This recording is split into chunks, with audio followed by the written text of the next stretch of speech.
세상을 연결하는 뉴스브리지입니다. 최근 연예계에서는 이 각종 물의를 일으킨 스타들의 활동 중단과 복귀를 둘러싼 논란이 이어지고 있습니다. 이 대중문화 스타들의 도덕성 문제는 이제 단순히 개인의 일탈을 넘어서 글로벌 시장으로 뻗어가는 K 콘텐츠 산업 전체의 리스크로도 이어지고 있는데요. 오늘 이 시간은 스타의 위기관리 시스템이 산업 전반에 미치는 영향과 대응 방안에 대해서 짚어보겠습니다. 동아방송예술대학교 심희철 교수 스튜디오에 자리했습니다. 교수님 어서 오세요. 네, 안녕하세요. 네, 대중문화계가 정말 혼란과 공포의 12월인 것 같습니다. 각종 물의와 의혹 그리고 복귀를 둘러싼 논란이 퍼지고 있는데 먼저 주요 이슈부터 짚어볼까요? 올 연말 연예계는 정말 두 가지 이슈가 혼재되는 상황으로 볼 수가 있어요. 이제 한쪽에서는 연예인의 은퇴와 활동 중단 이런 논란이 있고 또 한쪽에서는 복귀와 관련된 논란이 지금 겹쳐지는 상황으로 이제 볼 수가 있거든요. 우선 이제 소년범, 주사 이모, 조폭 지인으로 이제 알려진 3대 스캔들이 이제 동시에 터지면서 스타들이 현재 출연 중인 작품뿐만 아니라 앞으로 방영 예정인 작품까지 이제 줄줄이 비상이 걸렸죠. 그래서 K 콘텐츠 전반에 위기의식이 좀 확산되고 있는 이런 상황이라고 볼 수가 있고요.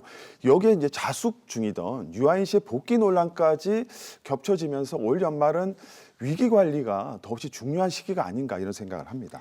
네, 말씀해 주신 것처럼 배우 유아인 씨 같은 경우에는 상습 마약 혐의로 활동을 중단했었는데 최근에 복귀설 제기되면서 여론이 들썩이고 있거든요. 지금 여론이 상당히 싸늘한 편이죠. 그렇죠. 차기 작품에 복귀한다는 이제 소식이 언론을 통해서 알려졌는데요. 소속사나 해당 영화 감독 입장에서는 아직은 결정된 것이 아니다. 이렇게 이제 선을 긋고 있지만 대중의 반응은 그리 좋지 않아 보입니다. 하지만 이런 생각하시는 분들 있을 거예요. 올 3월에 개봉한 유아인 씨가 출연했던 영화 승부는 개봉하지 않았느냐 이렇게 얘기할 수 있는데 그 작품은 이미 촬영을 마친 창고 영화이기도 하고 또 수많은 스태프들의 생존권이 달려 있기 때문에 그 부분은 좀 불가피한 면이 있다 이렇게 생각을 하더라도 신작 영화에 출연하는 것은 좀 시기상조가 아닌가 생각을 합니다. 왜냐하면 사법부의 시간은 끝이 났지만 대중의 정서법은 아직은 유효한 게 아닌가 이런 생각이 듭니다. 네, 사법부의 시간은 끝났지만 정서법의 시간은 유효하다. 사실 진짜 이 대중의 관심이 필수인 연예인들은 이 정서법에 의해서 뜨기도 하고 정서법에 의해서 또 위기를 맞기도 하는데 그런 만큼 또 엔터테인먼트 기업이 제조업에 비해서는 대중들의 정서에 더 취약한 것 같습니다. 어떻습니까? 네, 그렇죠. 엔터 기업은 이제 하이 리스크 하이 리턴, 그러니까 위험도 크고 수익도 큰 사업입니다. 성공하면 정말 우리 소위 대박이라고 하잖아요. 근데 이렇게 논란이 생기면 한 번에 다 이룰 수 있는 그런 구조를 가지고 있어요. 그래서 이 스타라는 상품은 비가역적이고 비대체성 상품이라고 해요. 이제 어려운 용어인데 쉽게 얘기하면 한 번 이미지가 훼손되면 회복하기가 굉장히 어렵다. 또 인격체이기 때문에 대체하기도 굉장히 어렵다. 이런 이제 부분이 이제 강조되고 있고요. 예를 들어서 우리가 사용하는 스마트폰의 배터리가 불량이다. 그러면 교체도 가능하고 실내 회복도 충분히 가능합니다. 그런데 이 스타 같은 경우는 단 한 번의 큰 실수로 바로 퇴출될 수 있기 때문에 더 높은 윤리의식이 필요하지 않나 이렇게 생각이 들고요. 또 우리 사회가 요즘엔 또 디지털 평판 사회가 되었어요. 그래서 한번 이제 문제가 생기면 온라인 공간에 그대로 박제가 됩니다. 그래서 회복하기도 훨씬 더 어렵지 않나 생각이 듭니다. 네, 사실 또 이 연인의 리스크는 이제 개인의 문제를 넘어서 이들이 출연 중인 콘텐츠의 어떤 평판에도 커다란 타격을 주게 됐는데요. 당장 이 배우 조진웅 씨 문제로 시그널2 방영이 불투명해진 거죠. 기다리신 분들도 굉장히 네. 많은데 예전 같은 경우는 이제 비유를 해서 설명을 드리면 스캔들이 터지면 배우를 교체하거나 대본을 수정하면 됐어요. 근데 요즘은 사전 제작이 되게 일반화돼 있거든요. 말씀하신 것처럼 시그널2 같은 경우도 수백억 원을 들여서 제작을 이미 마친 상태입니다. 그리고 이 드라마 같은 경우는 이제 조진웅이라는 큰 중심 기둥을 세워놓고 비즈니스를 제작하는 이른바 텐트폴 프로젝트입니다. 그래서 텐트의 폴대를 이렇게 제거하거나 이렇게 넘어져 버리면 텐트가 다 무너지잖아요.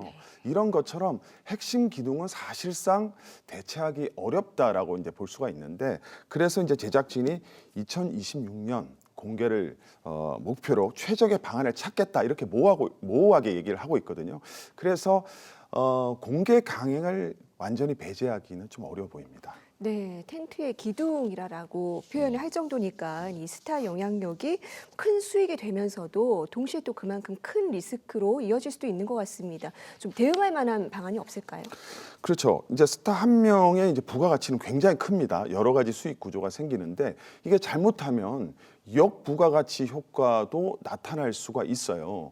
예를 들면 출연료가 올라가면 올라갈수록 광고를 많이 찍으면 찍을수록 위약금 규모가 커지잖아요. 이런 것들이 문제가 좀 있기 때문에 그런 부분에 대해서 좀 제도 마련이 좀 필요하고요.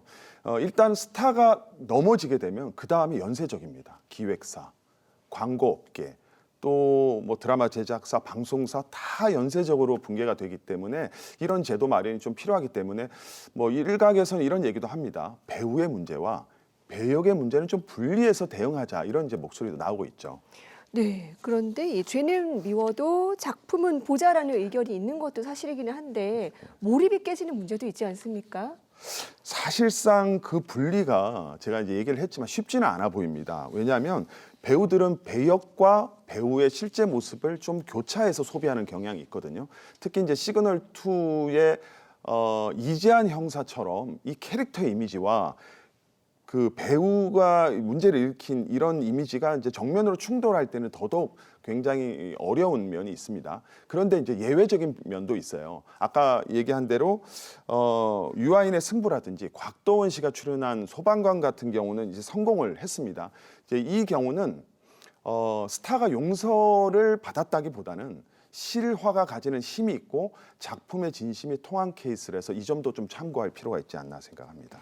네, 지금 뭐 이 K 콘텐츠 산업이 우리 국가 경쟁력에도 굉장히 중요한 부분을 미치는데 지금 스타 개인에 대한 의존도가 상당히 높고 이로 인한 리스크가 있는 상황이거든요. 대안이 있겠습니까? 우선 요즘에 이제 계속 문제가 되고 있는 1인 기획사는 이런 이제 리스크 매니지먼트 위기 관리 부분에 굉장히 취약합니다. 그리고 박나래 씨 같이 그 미등록 소속사 같은 경우는 위기 대응 매뉴얼이 거의 없다고 봐도 무방하지 않을까 싶어요. 그래서 위기 대응 매뉴얼을 좀 꼼꼼하게 만드는 것이 좀 중요한데 우선 사고가 발생하면 골든타임 3시간 안에 명확한 입장 표명이 중요합니다. 이제 그러려면 평소에 매뉴얼을 잘 만들어 놓고 아티스트와 잘 소통하는 것이 가장 이제 필요한 부분이고 만약에 어떤 문제가 생겼을 때는 보통은 당황하다 보니까 어설픈 변명을 많이 하잖아요. 그거보다는 전공법으로 진정성 있고 진솔한 사과가 가장 중요한 대목이라고 생각합니다.